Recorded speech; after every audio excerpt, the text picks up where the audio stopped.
Welcome to PROpulsion, the weekly show for financial planners and advisors who want to build better, more successful businesses. I'm your host, Francois, and every week we dive into the practical strategies that matter, from growing your client base and improving your services to developing yourself and your team.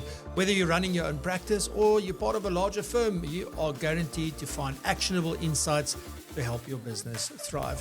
So with that, welcome, and let's get into today's episode.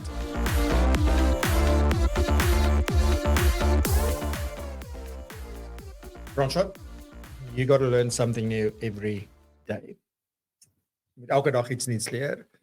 That's the same way I started my talk at the Global Financial Planning Conference last week, and it's something that has really stuck with me. If there's one thing that I wish I did earlier in my life, was to get to know myself better. If there's something that I wish for any young person, if they ever ask me where to start, it's going to be, do you know yourself? You know what you like, what you don't like? That, not asking like, where do you want to go? Where do you want to be in 10 years, 15 years, 20 years, whatever that may be? That's not the question.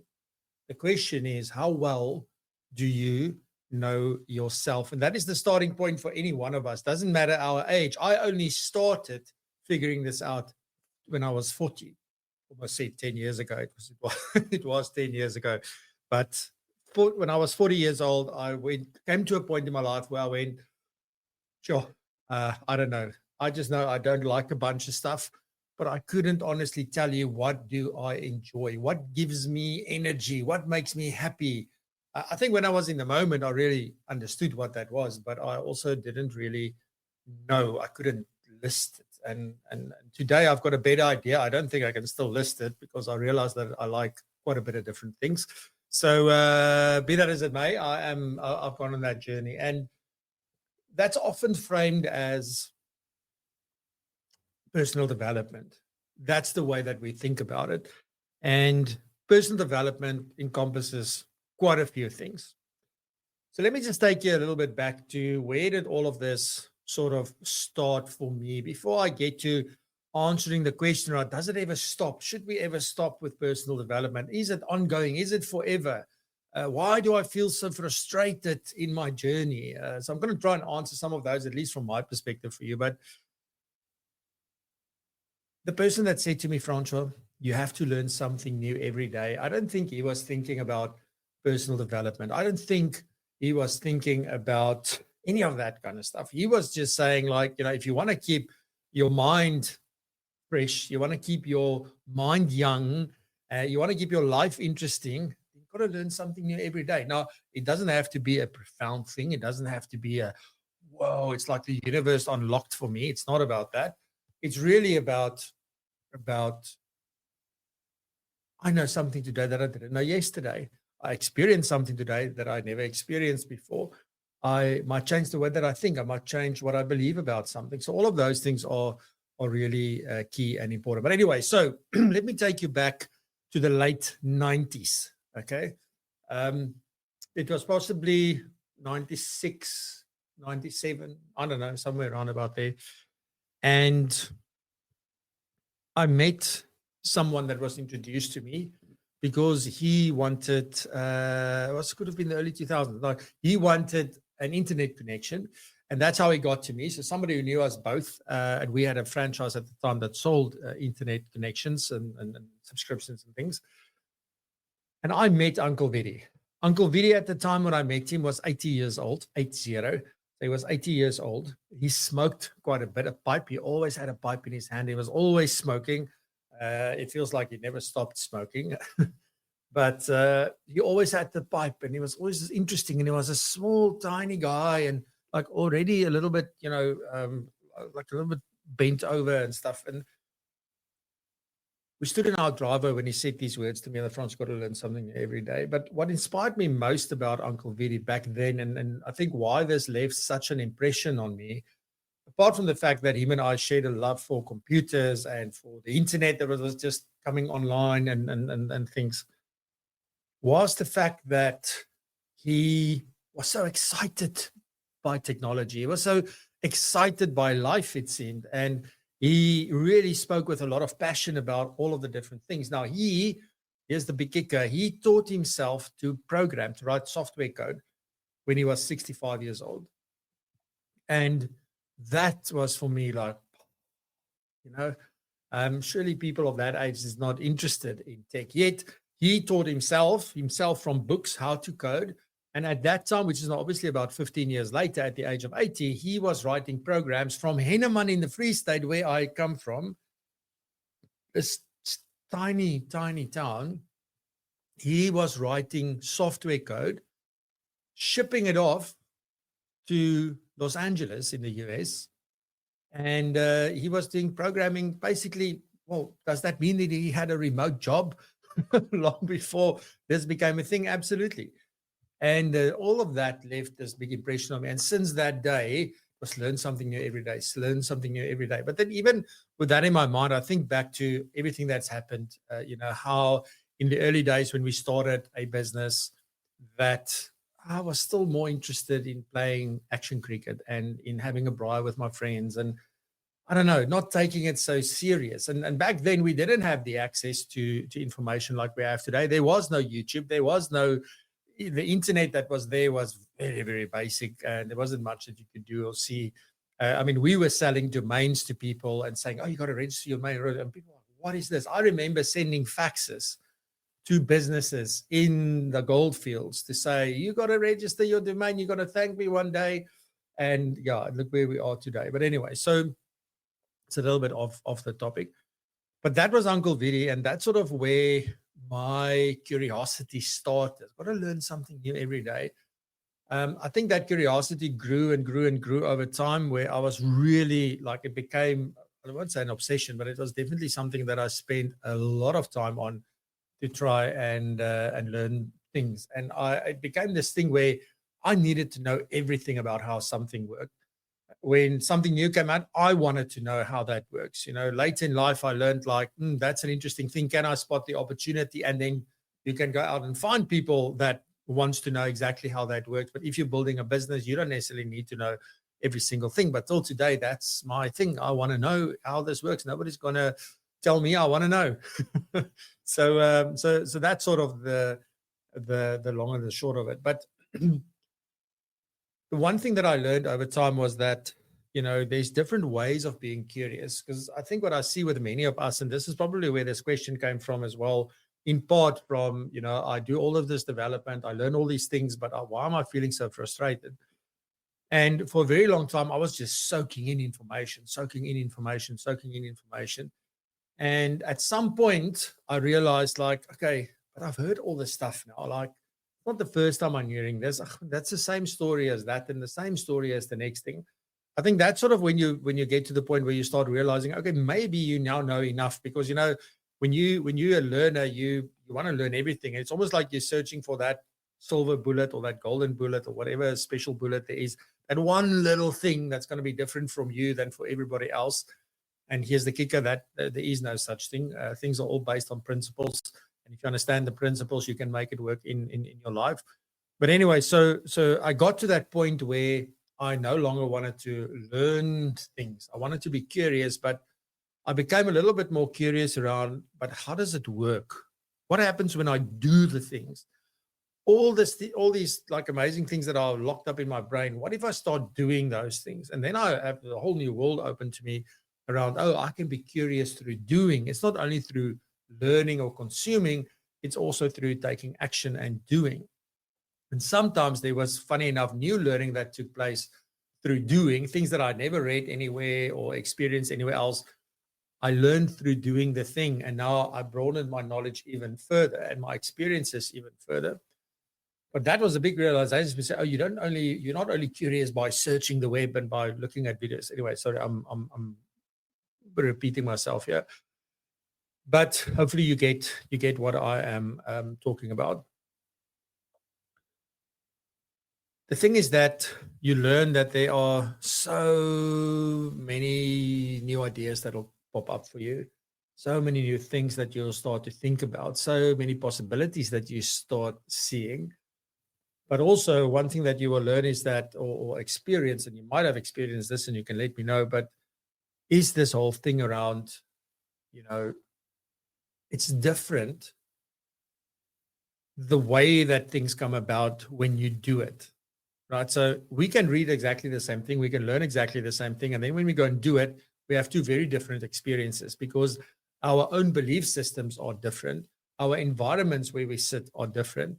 So although the principle might be true that we learned for both of us, the way it takes shape in real life might be a little bit different. And also you might experience it in a way where you thought you're going to enjoy something, and then you realize, I really don't like this. This looked cool on the outside, but now that I experience this, I can feel it's not for me. Anyway, so then I think this is what happens, right? So let me get to the point.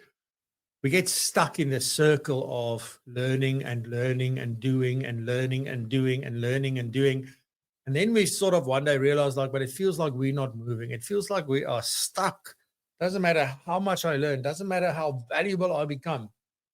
The needle isn't shifting. The needle isn't moving. And that's what happened with me for 25 years. I can promise you that, even though I might have started at the age of 40 to get to know myself. But before that, I've been working a lot on my skills because, I mean, since the time I started in financial services, that's when I started learning. Well, I was 2 years in, I'm lying, 4 years in, when I came across this thing called financial planning with Etienne Marais, junior and senior at the time. And this whole new world opened for me about estate planning and all of these, tax specifically as well. So I got very excited about it. And I wanted to know everything, as I said before, and I learn. So one of the things that came out when I was going through my motions about figuring myself out was that other people were saying, like, when they hear my name, they think about expertise and knowledge and those kinds of things, which is exactly that. But the question was then, why am I not able to build my business? Why does it feel like I'm stuck, that I'm not moving forward in life? Even my wife said to me at some stage, I can see you working hard, but nothing's changing. It's all staying the same. That hurts, right? Because it's like, come on, this is going to happen. I'm forever an optimist. It's going to happen. And then you realize, but okay, something is really missing. Then I figured out that there's so much more to be curious about. So I could be curious about me as a person, what I like, what I don't like. I could be curious about my strengths. What am I good at naturally, and what am I maybe not so good at? And can I use what I am good at to be better at the things that I'm not so good at? Could I bring other people in to complement me where they are good at the things I'm bad at and I'm good at the things that they are bad at, and sort of start working together? So all of those things are then, I can be curious about that as well. And that's sort of how life goes. But then something profound happened. When we started this show, and we just celebrated episode 300 last week. So that means over 6 years, 300 episodes, 300 hours of content. I don't know how many hours of prep and conversations and all sorts of things. So that's not that important. But there's something that fundamentally changed that I didn't know was going to be the case the day that we started that show. Maybe not that day, maybe the next day or the week thereafter. But we started growing our network. We started building relationships with people that we've never reached before, that we never had a conversation with, that never knew that we existed. So we started building these relationships, right? So you can say networks, but relationships. Having 30,000 people, 50,000 people, 100,000 people follow you somewhere on a platform is great, right? But it's not about how big your network is. It's about what relationship do you have with the people inside of that network. So anyway, so then I realized, like, oh, okay, so now the network is growing and suddenly there's opportunities that pop up. Suddenly people will answer calls that never answered before, or respond to emails that never responded to emails before, simply because of the relationships that we were building and what we were doing for others, actually. Even though, I've said this so many times, it was never my intent. It was never intentional. I didn't have a plan. I wasn't going out like, we're going to do this.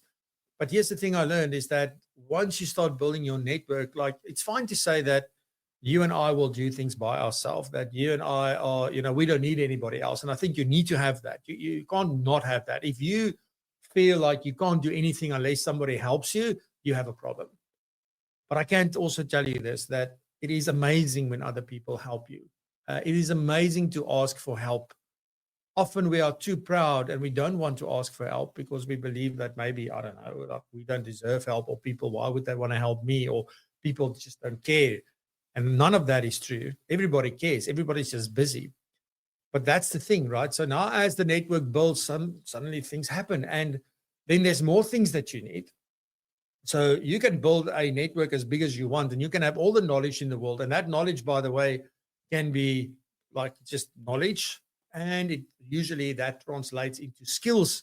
So that meaning that I can use the knowledge I have to do something else for someone else and to add value to someone else's life. And when I do that, suddenly I get paid for it, right? Because here's one of the big lessons, like if you're good at something, don't do it for free. Wasn't my words, it was the words of the knights I was watching who was fighting in England when I visited there for the first time. And one of them, they stopped and they said, when you're good at something, don't do it for free. So big lesson. But anyway, that's sort of the thing that we need to think about. So if you have all the knowledge, all the skills, and you build this massive network, if I don't have the resources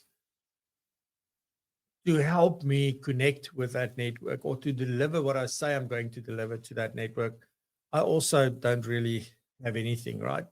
And then even if I have all the resources, and resources, when we typically hear the word resources, we think about money and so forth. It's not always money. It's more than often it's people. It's maybe technology. It's maybe other systems. It might just be, I don't know, pure luck sometimes as well. But there's something else that you need if you really want to go big, and that is a good reputation, a brand, right? And I know that brand has got different connotations to it. I think often we start thinking about big businesses and corporates and all sorts of things. We think about brand and you think about your favorite logo and stuff like that. But it's more about reputation than anything else. Now, funny enough, that we love with personal development to get stuck in the knowledge and the skills phase. So we go, knowledge, skills, knowledge, skills, knowledge, skills, knowledge, skills. And that's what we work on forever, but nothing changes, right? Then also you need to start thinking about networks. Okay, so think about the people that you hang out with, the people that you connect with. Think about the environment that you find yourself in. Then the next thing is like resources. You know, are there people that can help you and that wants to help you with everything? And then sort of as through all of that, you're going to build your reputation in a way that you want to. You've got to be intentional about that. But anyway, so those are the 5 things. And by the way, I didn't come up with those 5 things. That's what I learned through my experience. But the guy that said this, and when I read this, I went like, oh yeah, that's exactly what it is. And now there's a name for it. Well, there's no name for it, but there's something. And that was Stephen Bartlett in his book, The Diary of a CEO. One of the very first chapters, he sort of spoke about this and that say, okay, you also got to do this in order. So first knowledge, then skills, then network, then resources, then reputation. I have redone that in a Lord of the Rings style before. But anyway, so I didn't want to do that today. But there is one thing I think that's missing from that whole equation, because you can have all the knowledge and skills, you can have the networks, the resources, the reputation, all of it you can have. But here's the one thing, right? So if you do not have the right mindset, none of that is going to help you. And mindset is about how you view the world. What are the things you tell yourself about the world, about other people?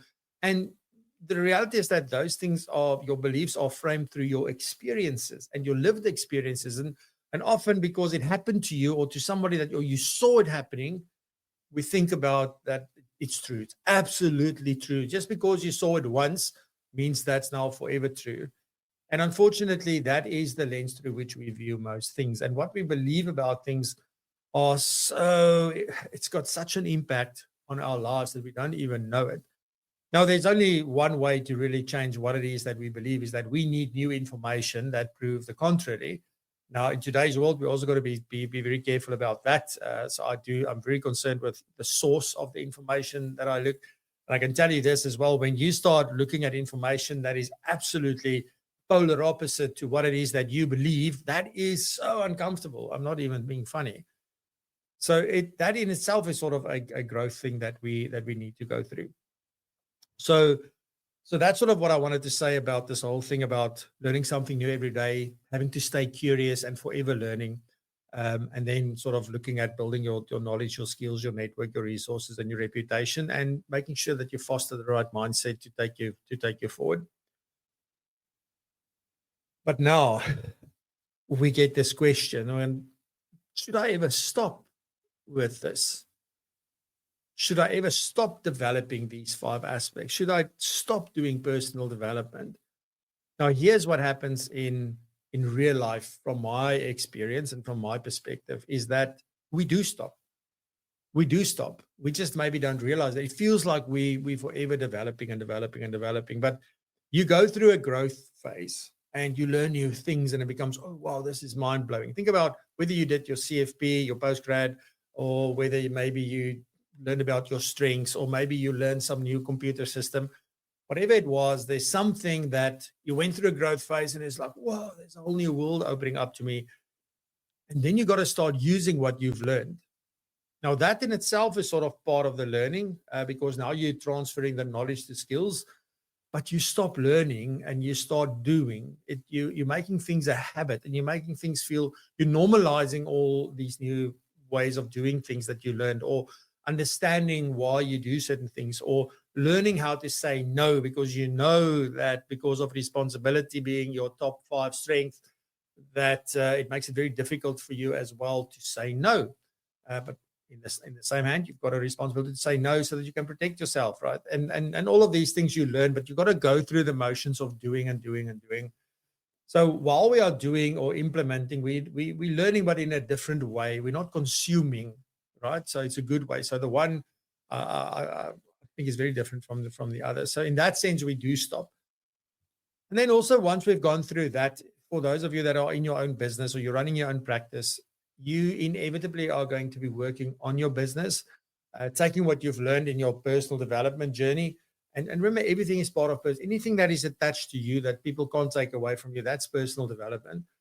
But now you start using that knowledge and those skills and those networks, the resources and the reputation that you have to build your business. And now you start working in the business. You work in the business. You do the work. You do the work. You do the work. You do the work. And then you get to a point where, oh, hell, now here's an obstacle. Here's a challenge. Here's something that I don't need how to do this. And guess what happens then? You go back to personal development and you start learning and trying things out, etc. Remember, I said before in some of the other episodes, I remember that's assuming that you even heard that, but your business can't grow unless you do. And that is what personal development is all about. So it is this start, stop, there's learning, and there's doing, and there's learning, and there's doing. But I don't believe that we are meant to stop doing that. If I go back to what Uncle Vidi said to me, Francois, you've got to learn something new every day. It was so that your mind stays young, that your soul stays young, that you're always interested, always curious, and that you can really, have things to be excited about. And that is what keeps you young, right? You can run as much as you want, but you can't run away from this. But that's really important. Now, the other problem now with this is that I think where the frustration often comes in, and this is also a comment that somebody made to me, is to say, what about other people? Because it often feels like I'm growing and then they not, and it sort of then causes this issue between us because of that. Now, to grow or not to grow, that is a personal choice. Some people are very content. They don't want to rock the boat. And the reason for that is that there are people who need certainty. They love certainty. They love the fact that things do not change. They want things to be predictable, and therefore they don't like this. Me, I love change. I love uncertainty. In fact, I thrive in uncertainty and in chaos, Ben will tell you. But that's me. So maybe I don't really understand what it is like to keep growing and to do. So I'm not saying that if you're one of those people that decide that you don't want to grow because you are where you are and you're very happy with where you are and don't want anything to change, that's good for you. The question is back then, what if things do change that you don't have control over? How are you going to handle that? And for me, this is why, getting used to change is such a good thing. Will you outgrow people if you grow and they don't? Hell yes. Is it a problem? Hell no. It's their problem. It's not your problem, because you choose to grow just like they chose not to grow. And therefore, that's not your responsibility. Okay? To make them grow is impossible. You have to want to grow, then things will work. But that's what is really, really important, I think, from a staying curious point of view and from a personal development point of view and how we view this whole thing. So for me, I think you should always be growing. It doesn't have to be fast. It can be slow, but you've got to learn something new every day. And you've got to enjoy the ride. You've got to keep your mind young. You've got to keep your soul young. And of course, your body and everything if you can. But that's really what is important. And once you start doing these things, you'll have a lot more fun in building your business and your practice. So keep growing, keep learning, stay curious, and, let's leave the world better than we found it, I think is probably how I would end today's session. Thanks for joining us on PROpulsion. If you found value in today's episode, then there's plenty more where this came from. You can find all our previous episodes right here on the podcast as well as on our YouTube channel. And talking about the YouTube channel, we go live every single Friday at 8 a.m. until 9 a.m. and we host many different guests, and we also talk about very interesting topics. And on the live show, there's also some incredible segments hosted by some of the most well-known and influential financial planning professionals. So you are most welcome to join us every single Friday. Put it in your diary and we will see you there. And on that note, also please do check out propulsion.co.za/community for all of the goodness and learn more about how you can become part of our amazing community and how that would benefit you, your business and your career. So on that note, stay curious and keep raising the bar.